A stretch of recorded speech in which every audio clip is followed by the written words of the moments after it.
Bienvenue les amis, bienvenue sur Foot à vue, le football comme à la maison. Et oui les amis, je suis très heureux de vous retrouver pour ce nouveau débrief. On va ensemble débriefer la rencontre qui vient tout juste de se terminer entre le Paris Saint-Germain et le FC Nantes. Mais avant toute chose les amis, je compte sur vous pour vous abonner. Faites-moi plaisir, parce que voilà, sans vous, bien évidemment, tout ça n'existerait pas. Donc je compte sur vous, abonnez-vous en masse, activez, partagez, mettez la petite cloche histoire d'avoir la notification à chaque fois que Foot à vue poste sa vidéo. Allez-y, c'est parti, on débriefe tout ça en douceur, let's go. Défaite du Paris Saint-Germain les amis, et oui, c'est catastrophique ce qu'a proposé le Paris Saint-Germain ce soir dans la continuité du match qui a eu lieu face à Barcelone. Je trouve vraiment une équipe avec un entraîneur qui est très intéressant parce que c'est Pochettino qui a vraiment une philosophie de jeu intéressante. Mais pour ma part, je considère pleinement qu'il ne s'agit là pas d'un souci tactique. Je trouve que c'est un souci d'état d'esprit, c'est un souci d'individualité.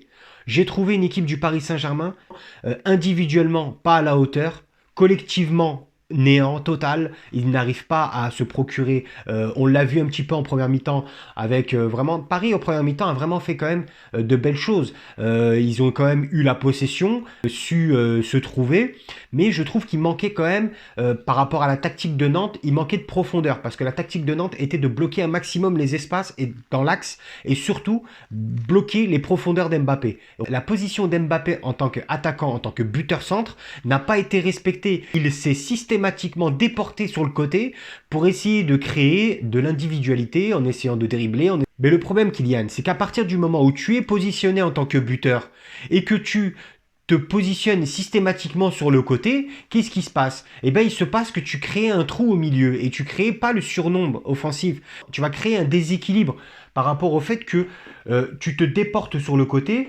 tu dois être initialement le buteur, mais tu te retrouves ici. Tu veux essayer de créer en individualité. Le problème, c'est qu'à partir du moment où tu vas te déporter de l'attaque pour te mettre sur le côté, tu vas dribbler, il n'y a pas de souci, tu vas te projeter vers l'avant, mais il n'y a personne ici. Parce que Di Maria et Draxler n'ont pas la notion d'être buteur. Ils ont surtout la particularité d'être toujours en retrait. Mais ils n'arrivent pas à se projeter. Di Maria, il est très rare de le voir collé au but, quoi. Parce que voilà, il n'a pas la particularité. Di Maria est souvent positionné ici pour, si au cas de centre sur le deuxième poteau, puisse envelopper et marquer. Du moins essayer de marquer. Quand tu es positionné en tant qu'attaquant, Kylian, arrête systématiquement d'aller sur le côté. Arrête, parce que c'est pas le jeu. Pochettino te demande pas ça. Pochettino te demande d'être vraiment là, ici. Si tu es un 9, sois un 9. Ah, j'entends parfaitement. Si tu veux descendre et te déporter vers le centre pour essayer de toucher un petit peu les ballons, parce que si éventuellement ton équipe est dominée, à ce moment-là, tu peux essayer de décrocher pour essayer de créer un surnombre au milieu. À ce moment-là, il n'y a pas de souci.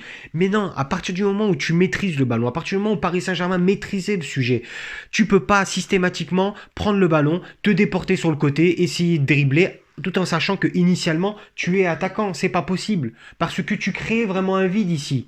Donc je pense que Pochettino a remarqué ça en deuxième mi-temps. C'est là où il a fait rentrer Icardi. Voilà, le problème c'est que même quand on fait rentrer des joueurs, c'est systématiquement comme ça à Paris. C'est qu'il n'y a pas de joueurs qui permettent de rentrer pour déboucher des solutions. Ce sont des joueurs qui sont en constante régression. Un Kehrer, un Icardi qui rentre, ce sont des joueurs qui ne vont pas apporter. Un Paredes qui rentre, ce sont des joueurs qui ne vont pas apporter. Surtout quand on voit la physionomie du match. On l'a vu, les trois changements qu'a mis Pochettino, Paredes, Icardi, Kehrer, ce sont les trois joueurs qui n'ont pas du tout apporté vraiment à l'équipe. Di Maria malheureusement est sorti sur un souci personnel, voilà, un souci qu'il a eu chez lui. Maintenant le problème c'est qu'il a déstabilisé l'équipe parce que Di Maria était très bon dans le match et j'ai trouvé un Di Maria très intéressant en première mi-temps.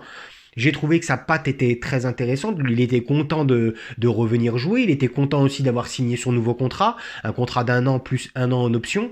Pour information, c'était pas normal de faire rentrer des joueurs qui ne sont pas productifs. Dans n'importe quelle équipe, on ramène un support, un apport quand on fait un changement. Et là, à Paris, systématiquement, le changement n'est que ça soit Gay s'il rentre, que ça soit n'importe qui. Vous pouvez me donner Baker ou n'importe qui. Ce sont pas des joueurs qui vont propulser quelque chose de positif. Ce sont des joueurs qui vont venir pour essayer de maintenir C'est du maintien. Paris gagne 2-1, on fait rentrer Baker, on fait rentrer Kerrer, on fait rentrer Icardi, on fait rentrer qui que ce soit. Ça va continuer le même style. Il n'y a pas de déclic. Il n'y a pas je fais rentrer quelqu'un et bam, il y a quelque chose qui se produit. Le mec il rentre, il marque, il met 2 buts. Ou il n'y a pas ça. Ça n'existe pas. En tout cas, personnellement, j'ai jamais vu ça. Voilà, c'est ce qui me déplaît et c'est pas normal parce que dans le football mondial, dans le football européen, voilà, chaque fois qu'il y a un des remplaçants, systématiquement, il ramène sa petite touche parce qu'il a cette grinta, il a cette envie de montrer. Non, à Paris, le problème, c'est que les joueurs rentrent,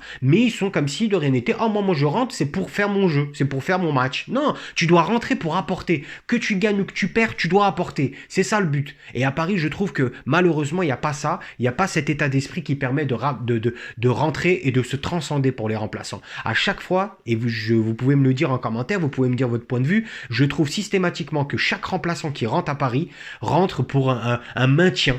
C'est un maintien, voilà, c'est un maintien du jeu. Alors que normalement, il doit être dans l'apport du jeu. On le rentre parce que c'est une touche. C'est une touche tactique. Je prends conscience de te faire rentrer. À un moment donné, à l'époque, Paris faisait rentrer Lavezzi. Lavezzi, il rentrait, c'était magique. À l'époque, c'était Lucas aussi qui rentrait souvent. Et ça ramenait de la vitesse. Voilà, il faut ramener quelque chose. Quand on rentre, on ramène quelque chose. Aujourd'hui, on le voit. On le voit Paredes quand il rentre. C'est pour une stabilité de jeu. Quand on voit rentrer Icardi, c'est pour une stabilité. Quand on voit rentrer Kerrer, c'est pour une catastrophité. Excusez-moi du terme, parce que Kerrer, il est juste catastrophique. Donc, je ne trouve pas logique de faire rentrer Tino Kerrer quand l'équipe perd. Voilà, parce que je sais que peut-être Dagba avait des difficultés. Maintenant, le problème, c'est que voilà, à Paris, il y a beaucoup de difficultés sur les côtés. Florenzi qui n'est pas là, Kurzawa qui a des difficultés. Voilà, donc gros coup de gueule. Oui, c'est un coup de gueule. On va pouvoir ouais, je vais pouvoir dire ça comme ça. C'est un coup de gueule parce que là, on parle quand même de l'équipe finaliste de la Ligue des Champions. Finaliste de la Ligue des Champions, qualifié pour les quarts de finale, donc il sort le Barça. Il y a un problème quelque part. Il y a quand même un problème quelque part. Voilà. Et qui n'arrive pas à gagner face à Nantes. Et qui n'arrive pas à gagner face à Lorient. Donc voilà, après vous allez me dire peut-être que oui, ce sont des aléas. Non, on peut pas, c'est pas possible. Si Paris est champion avec 7 défaites en Ligue 1, c'est vraiment que le championnat est vraiment voilà quoi, très bizarre quoi. Parce que un champion avec 7 défaites, c'est quand même, assez historique. Ils auront les matchs couperés, ils auront les matchs où maintenant il n'y a aucune défaite. Ils l'ont dit face à Lorient, ça sera 11 finales. Il y a déjà une finale de perdu. Le 5-3-2 mis en place par Camboire est vraiment très très intéressant. Pourquoi? Parce que ça permet, en fait, à vocation défensive, de se recroqueviller à 5. Ok, surtout en plus à 6. Plus à 6 parce qu'il y a souvent un apport du milieu qui redescend et ça permet de créer un bloc. Mais une fois que le ballon est récupéré et que le contre est mis en place, eh ben, on voit vraiment une application des latéraux qui se transforme et ça se transforme en 3-5-2.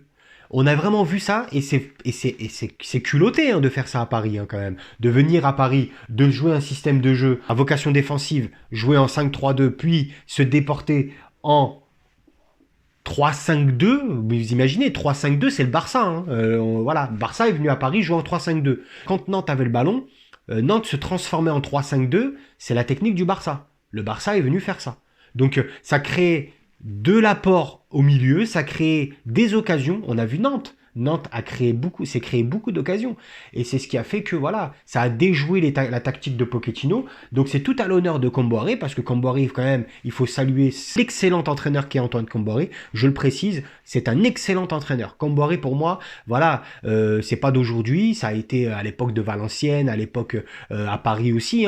Il est passé par beaucoup de clubs. Il a cette capacité de muscler le jeu des équipes qu'il a, et c'est vraiment extraordinaire. Et là, il l'a fait, on l'a vu, Nantes, 19e du championnat qui vient battre Paris, c'est quand même un gros coup de chapeau à Antoine Camboire, qui a vraiment été pour moi l'homme du match. Personnellement, je vous le dis, l'homme du match, Antoine Camboire.